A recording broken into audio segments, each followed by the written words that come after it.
thank you. My pleasure. The first slide that is up kind of gives you an overview of what we're going to be going over the next several weeks together. And for today and for the following weeks, I'll be sharing a contemporary view of self-awareness, which is based on a 3,000-year-old wisdom tradition from India. And it describes human beings as having 5 layers of being: the physical, the energetic, the psycho-emotional, the witness or wisdom, or bliss or joy. All of these are interrelated, interconnected. When you work on one, you work on them all, but we're breaking them up so that we can use our English language to describe them. And so no matter your size, shape, color, health condition, or position in life, when you were born, your 5 layers came into this world with you. They're accessible to you 24 hours a day, 365 days a year. And each layer operates moment to moment in our daily lives. For example, when I found myself experiencing jaw pain, TMJ, that's the physical, teeth grinding, resulting in headaches, I began to reflect on my work-life balance, the psycho-emotional, the mind, and I recognized that I was exhausted and stressed. That's the energetic layer. Then I took that deeper, and through intuitive wisdom and witnessing, plus some therapy, I realized that I had become a people-pleasing, codependent, maladaptive perfectionist. So I took up yoga, and I learned how to relax. That's bliss. And so it's important to know that this model also provides a wide variety of accessible practices to help you reach a point of healing, which I will be sharing over the next few weeks. So just a few more bits of information, and then we're going to spend probably about 15 minutes or so in interactive exercises. So for the next slide, if we move through our lives on autopilot, with no awareness of how our body, how we're breathing, our habits, emotions, beliefs, impulses, and reactions, we will lose our power. When we are self-aware, we understand how the layers work, how they're interconnected, and then we gradually learn how to take our power back.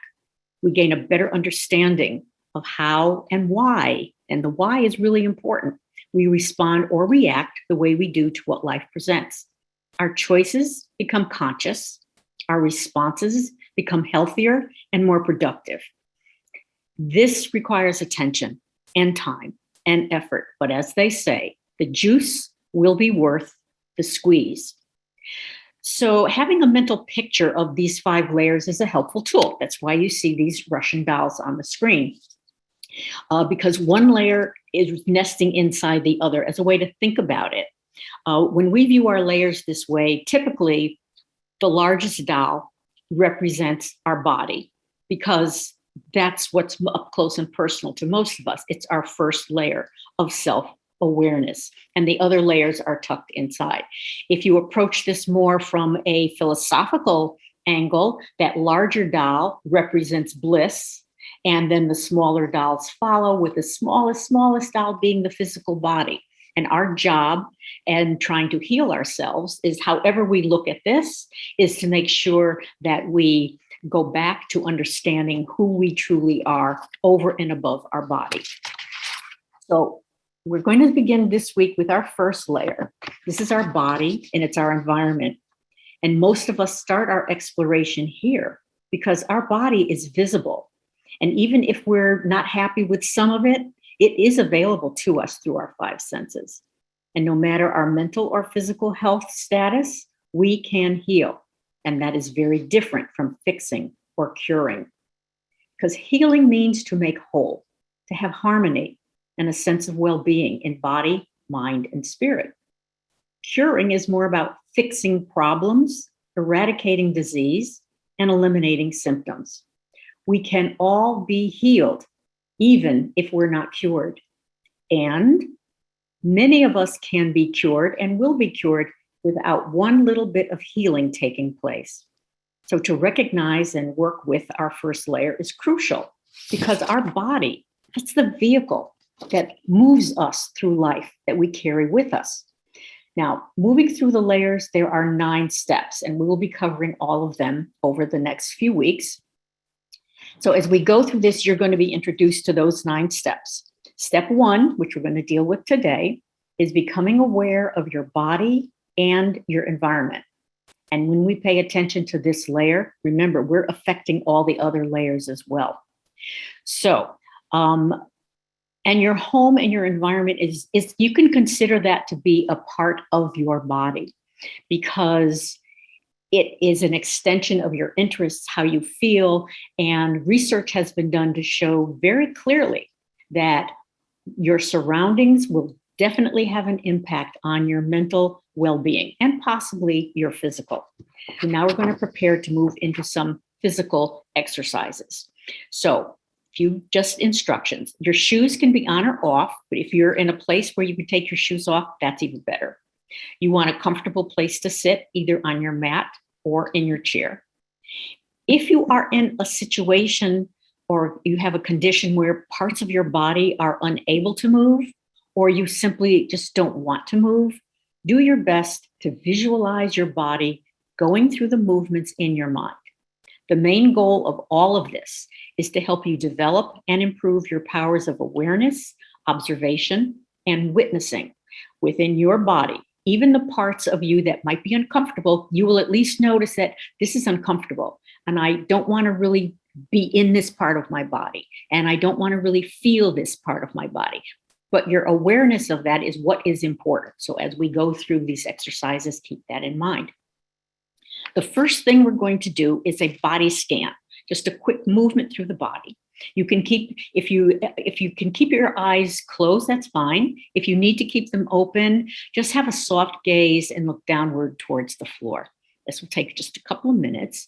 So coming into your comfortable seated position, relaxing your shoulders, placing your hands palms down or palms up on your knees, and just begin to draw your awareness to your feet, feeling your feet, noticing if you can sense your ankles, and you're looking for sensations in the body, places that feel open and free, maybe places that feel blocked and not so comfortable. But it's important to notice. It's a first step in working with the body. So then train your awareness on your knees, and then bring that awareness into your thighs, noticing your hips, noticing your connection to the surface on which you sit. Notice the belly, the low back. What's happening here in this part of the body? Noticing your rib cage and your mid-back. Let your awareness move to your chest and your upper back. Noticing the tops of the shoulders. Noticing your neck, the back of your head, the top of your head, your face. Letting that awareness, that observation move down your neck and out over your shoulders. Gently let your awareness move down your arms, into your hands, and into your fingers. Good. Just notice, sense, and feel your entire physical body in whatever position it's in at the moment. Accept what you find with compassion and without judgment. Good. And then the next time you take a nice deep breath in, just raise your arms all the way up over your head. Let your fingers stretch nice and wide. And then exhale your arms down. Good. We'll take one full body movement, and then we're going to focus on the spine. So you're going to stretch both legs straight out. If lifting them is uncomfortable, have your heels on the floor and just point your toes to the ceiling. Then you're going to inhale both arms out, up and overhead again. Hold. This is simple staff pose, and then we're going to widen it. So you're going to open your arms a little more into a V shape and open your legs into a V shape, sitting up nice and tall and straight. Feel what you feel in your body, where you sense and feel tension. where you sense and feel any muscles contracting or moving. Good. Then the next time you breathe in, raise the arms back up overhead, bring the legs in together. Exhale, and just release them down. Notice the effect that that has on your body. Just that very simple movement. Good. And then just tap your feet up and down and shake your hands. Very good. Now we're going to move to our spine. So sitting comfortably, straight spine, relaxing the hands on your lap. You're going to pretend that your upper half of your body is a pencil, and at the top is the pencil tip.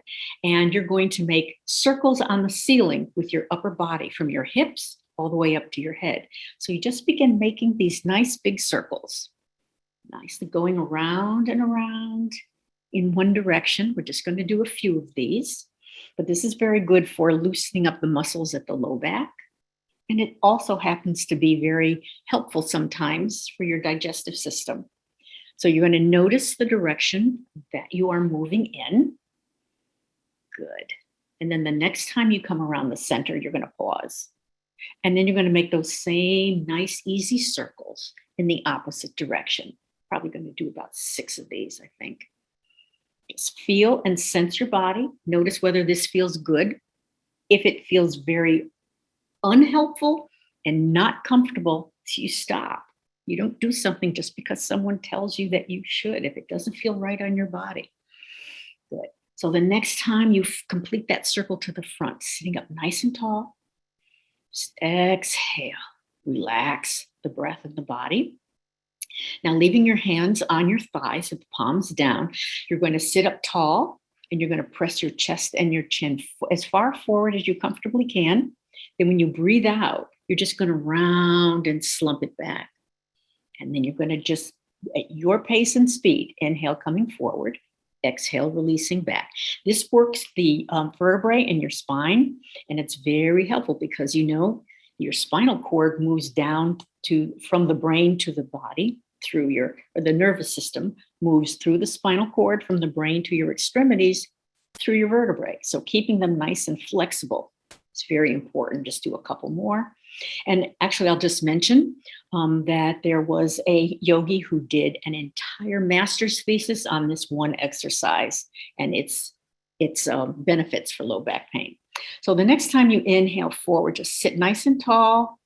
Good. When you're ready to exhale, just release all the way back. And then when you inhale, sit up nice and tall, relax, and just notice any sensations in your body. Maybe pulsing, tingling, moving. Notice where the muscles have felt like they've been moved. That's what's important. Good. Next exercise, this is 3 of 5. You're going to either, depending upon your comfort, place hand to elbow, or you can do what's called bear grip. Or if your shoulders are fairly relaxed and comfortable, fingers in front, thumbs in back, elbows nice and high. And then what you're simply going to do is breathe in and twist to the left. Gently breathe out and twist to the right. Good. And you're going to move at your pace and speed. With any of these exercises, you can go as fast or as slow as you want to go. The important thing is that you pay attention to what you feel in your body and you gently move with your breath, inhaling in one direction, exhaling in the opposite direction. Just do 1 or 2 more. Twists are very good because we don't seldom find normal, natural ways to twist during the day. So doing it consciously is good. The next time you turn to the left, take a nice deep breath in. And then as you exhale, bring around to the other side, letting the breath out. Inhale, coming to the center. Exhale, relaxing the arms down, resting the hands on the lap, and we move to the shoulders, upper spine. You're going to breathe in, lifting the shoulders up to the ears. Exhale, depending upon your shoulders, you can either gently press them down or you can breathe out and drop them with a plop. So breathing in, breathing out, breathing in, breathing out. Doing a few more of these. Again, always at your own body's pace, at your own body's speed. You fit yourself into the exercise the way your body wants to fit. That's simple as that. Great. So the next time you breathe in, you're going to hold for a second and then roll your shoulders back and down, making as nice and big a circle as you can. Breathing in and coming up. Exhale, rolling back and down. One more. Breathing in and coming up. And exhale, rolling back and down. Nice job. Notice how you feel. Notice where you feel sensation in the body. And then we move to the upper spine, neck and head. Simply dropping your chin to your chest. And you're going to make little half circles just in front of the chest. Nice, easy half circles. Good. A couple more. Excellent. And then let the head come to rest down to the center. Now we're going to go up and back. So you're going to place your teeth lightly together. Don't clench hard. You're going to take a breath in and lift the head up and let it go as back as far as you comfortably can. And then exhale. Let the chin drop down to the chest. Two more. You're going to breathe in. Lift the head up and let it go back. Exhale and let it come down. And one last time. Breathing in, letting the head go up, and exhale, letting it drop back down. Good. Letting the head come to center. One more move for the head. Breathe in, turn your head towards your left shoulder, and then breathe out and turn your head towards the right shoulder. Two more. Breathe in, head goes to the left. Breathing out to the right. One more time. Breathing in to the left and breathing out to the right and coming center. Notice how you feel. Good. And then before we do our final scan, we're going to go back to that staff pose. So you're going to inhale both legs up and raise both arms up, spreading the fingers, stretching the toes, then open arms, sitting up tall, open legs, and bring them in. Two more. Open wide and bring it in. Open wide and bring it in. And exhale, the arms out, inside and down. And then just tap and shake your body, redistributing the energy. And then sitting comfortably in chair or on your mat. You can even lie down if you choose to. We're just going to end with what I call the roots visualization. This is a way to feel grounded. And when you practice this, when you're not in a difficult situation, you can absolutely do this when you need it to sort of help you ground in a difficult situation. So you're sitting comfortably. You're imagining your eyes open or closed. You're imagining roots, tree roots, long, strong tree roots growing out of the bottoms of your feet. Down from the base of the spine, through the legs, through the feet, into the earth's crust. Just visualize those strong roots of yours, branching, spreading, growing stronger, reaching deeper into the earth's core. Feel the strength, the support, and the stability that those branching roots give you. Sensing this connection. Breathing and beginning to draw in the qualities of earth, strength, support, and stability through your roots into your body. Allow this sense of safety, security, stability, and connection to the earth and the physical world and your place in it to fill your entire being. Just simply feel your whole entire body to be safe, secure, stable, and connected, enabling you to stand your ground in any situation. Then take a nice, slow, deep breath in. Let that breath out and slowly bring awareness back by wiggling your hands, your fingers, moving your toes, and then take a stretch in any way your body wants to stretch. Maybe you'd like to do a forward bend. Maybe you just want to wiggle your feet. Maybe you just want to do another staff pose. Just tune into your body and see what your body wants. Good. And then if your eyes were closed, let them open. And we're moving into our question and answer session. I really liked what you shared, Beth, about the difference between healing and curing. Being cured. That was really interesting. It is, because a lot of times, and I see this a lot with folks who perhaps have physical therapist backgrounds and then have yoga therapy or yoga class and become a yoga teacher on top of it. They always tend to approach people as we're going to fix something. We're going to cure whatever the problem is. Mhm. And in my opinion, it can happen. But from the yogic standpoint, the fixing, the curing, that's a side effect. The main purpose of the yoga tradition is to help people recognize that they're okay and they're enough as they are, and to give them tools to recognize where there might be some imbalances, where there might be some pain, where there might be something they need to work through, but to let them know that that is something that that is separate from who you are at your core. And that's once people get that, it's just somehow easier, I think, for them to deal with whatever it is they're going through. And there will be setbacks. Believe me, it's like 2 steps forward, 3 steps back, 1 step forward, And someone else says, "What a great break from sitting at my desk all day." Yes, and all those exercises that we did, you can do sitting at your desk. So you don't need to put on spandex and roll out a yoga mat. Earlier in the chat, Sweta had mentioned wanting you to speak a little bit more about what you mentioned about the environment. Oh, sure. There have been actual scientific studies done, and of course, I can't recall it right at the moment in my head, but they did these studies mostly in hospitals because they wanted to know how changing an environment would affect a patient's comfort and ability to to recuperate. And what they found was very interesting, that when patients had a calm view outside the window of trees or forest or a river, they actually did a lot better than folks who did not, who were just stuck in a little dark room with those the little curtains blowing through, and that they didn't have a comforting environment. So I think that's why more and more health professionals are beginning to pay attention to what their offices look like. And I think it's very important for us to feel to pay attention to what our homes look like.